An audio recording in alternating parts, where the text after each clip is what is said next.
ଥକିଲାରୁ ଠିକିଲା। ଜଣେ ଲୁଣ ବେପାରୀ ଗୋଟିଏ ଗଧ ଥିଲା। ସେ ସହରରୁ ଲୁଣ କିଣି ତା ପିଠିରେ ଲୁଦି ଘରକୁ ଆଣେ। ଫେରିବା ବାଟରେ ଗୋଟିଏ ନାଳ ପଡ଼େ। ଦିନେକର କଥା। ଲୁଣ ବୋଝ ଗଧ ପିଠିରେ ଲଦି ଦେଇ ବେପାରୀ ସହରରୁ ଫେରୁଛି। ବାଟରେ ନାଳ ପଡ଼ିଲା। ହଠାତ୍ ଗୋଡ଼ ଖସି ଯିବାରୁ ଗଧ ପାଣିରେ ବୁଡ଼ିଗଲା। ବେପାରୀ ଗଧର ପଛେ ପଛେ ଆସୁଥିଲା। ଗଧ ବୁଡ଼ିଯିବା ଦେଖି ସଙ୍ଗେ ସଙ୍ଗେ ଗଧକୁ ପାଣିରୁ ଉଠାଇଲା।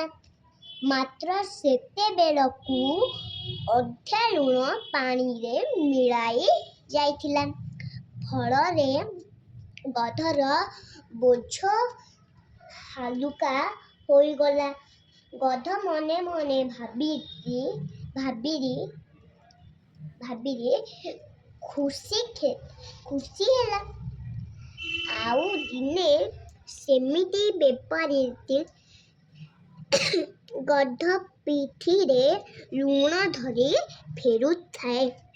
ବାଟରେ ପଡ଼ିଲା ସେଇ ନାଳ। ମାତ୍ର ଏଠାରେ ଗଧ ଜାଣି ଜାଣି ପାଣିରେ ପଡ଼ିଗଲା। ଫଳରେ ବସ୍ତାରୁ ପ୍ରାୟ ଅଧେ ଲୁଣ ମିଳାଇଗଲା। ଗଧଟି ଥରକୁ ଥର ଏମିତି ଜାଣିଶୁଣି ପାଣିରେ ଗଡ଼ି ବୁଡ଼ିବାକୁ ଲାଗିଲା।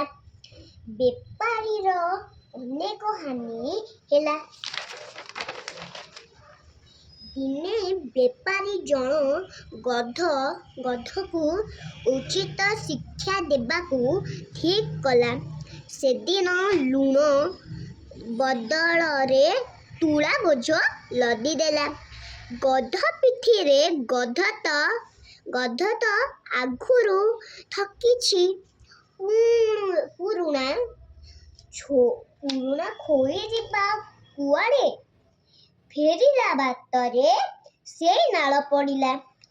ବୋଝ ହାଲୁକା କରିବା ପାଇଁ ଗଧ ପୂର୍ବରି ପାଣିରେ ବୁଡ଼ିଗଲା। ଉଠିଲା ବେଳକୁ ପାଣିରେ ଭିଜା ତୁଳା ବୋଝର ଓଜନ 2 ଗୁଣ ବଢ଼ି ଯାଇଛି। ବିଚରା ଗଧ ଆଉ ଯିବ କୁଆଡ଼େ? ଓଜନିଆ ବୋଝକୁ ଧରି ଫେରିବାକୁ ବାଧ୍ୟ ହେଲା। ସେଇ ଦିନଠାରୁ ତାର ଥକିବା ଖୋଇ ଆଉ ରହିଲା ନାହିଁ। ମନେ ରଖିଥାଅ, ଅନ୍ୟ କେବେ ହେଲେ ଥକିବାକୁ ଚେଷ୍ଟା କରିବନି।